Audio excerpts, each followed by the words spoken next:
to take a few minutes to explain the basic idea behind the Slay the Spire board game.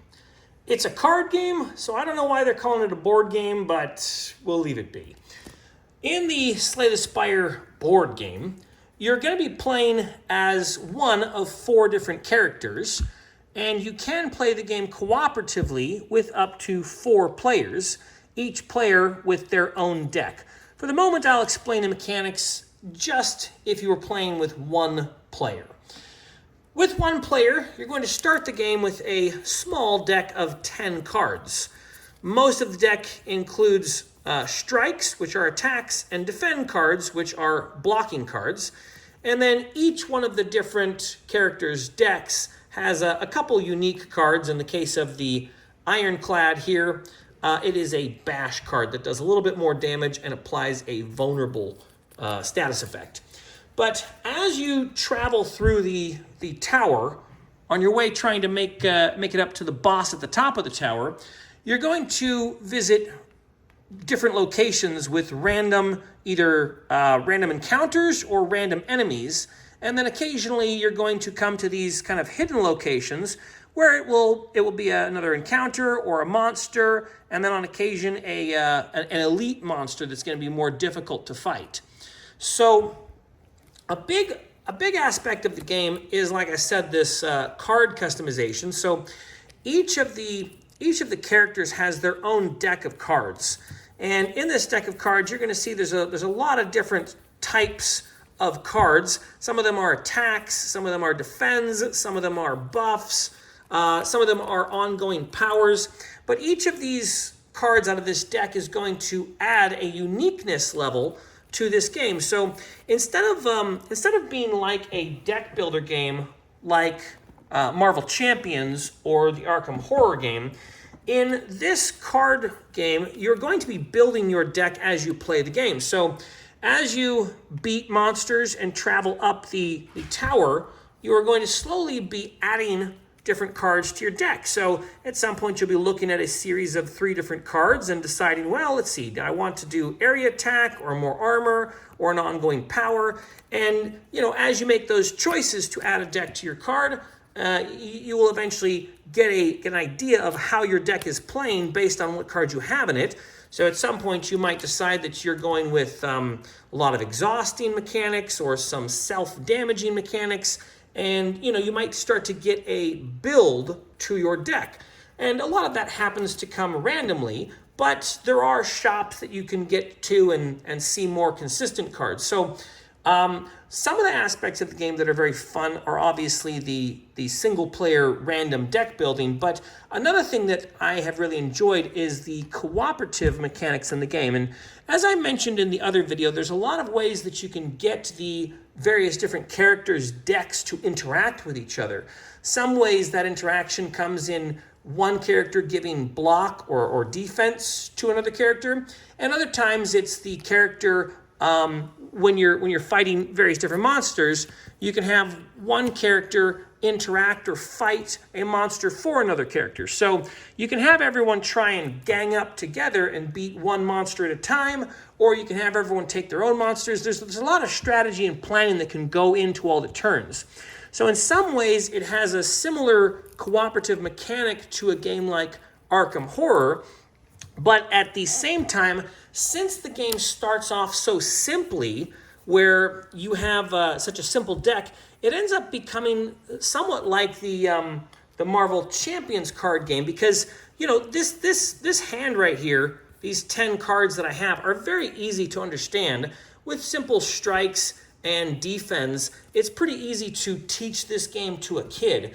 And then each one of the characters has this little player plaque. And so right here I have my hit points as my character takes damage. My character's ability to heal at the end of combat is written right there on the plaque.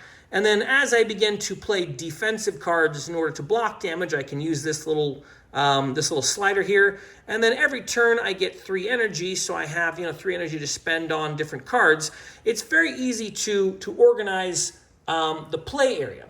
On top of that, as you're going through the game and you're beating various monsters and creatures, you're going to have access to these treasure cards, which are essentially relics.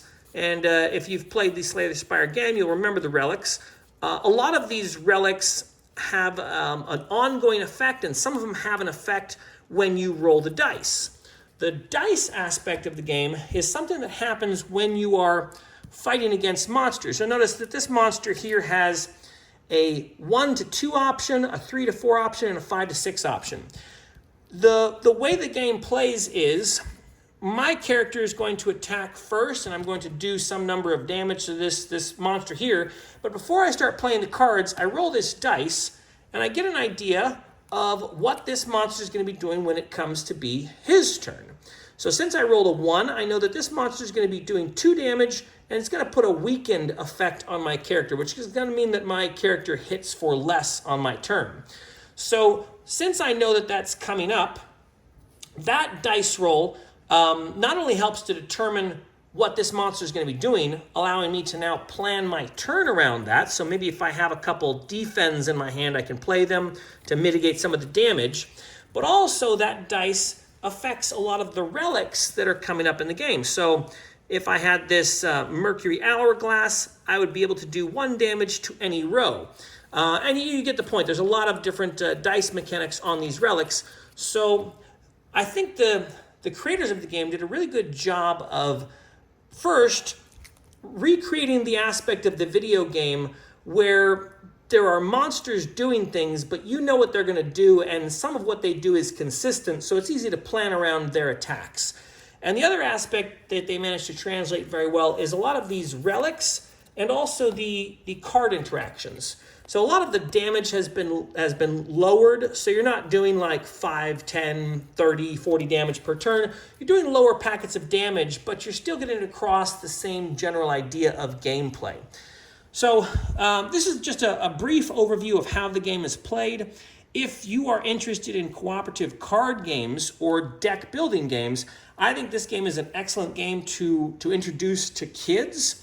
It is a little bit more expensive at $115, but there is quite a bit that you get with the game. Not only do you get the individual character decks, which have quite a few cards to vary out some randomness to play, but there's also whole sections of unlockable cards here that as you play the game, you can beat bosses and unlock various packets of cards to basically move from this unlocked area or this unlock area over here to the regular cards. And so as the game goes on, you'll start to get more unique combos or deck build I'm trying to think of the word, mechanics, I guess. So there'll be various types of decks that you can build as you go further into the game. So again, it's a lot. There's a lot of randomness that's added to it. So there is some skill in trying to figure out what you want to put to your game to. And then as the co-op game goes, you will be able to see what other players are building in their decks and then decide how to build your decks accordingly in order to support each other. So if you're interested in cooperative games, I think this is an excellent game to introduce to kids, once again, because of the simplicity of the game. But then also, I think the mechanics at a level of complexity that has a very organic feel to it, especially with the randomness. So if you're looking for a card game or, I guess a board game, according to the creators, I think this is an excellent game to play with family. And if you like collectible or card-based games, again, excellent game. So that's it. I will probably make some more videos about this game because I really like it. I think they did a great job of it. This is how to play Slay the Spire. All right. I think that might be on me. God bless you. Have a great night. And I'll put a link down in the description to the place where I was able to find the game. All right. God bless you.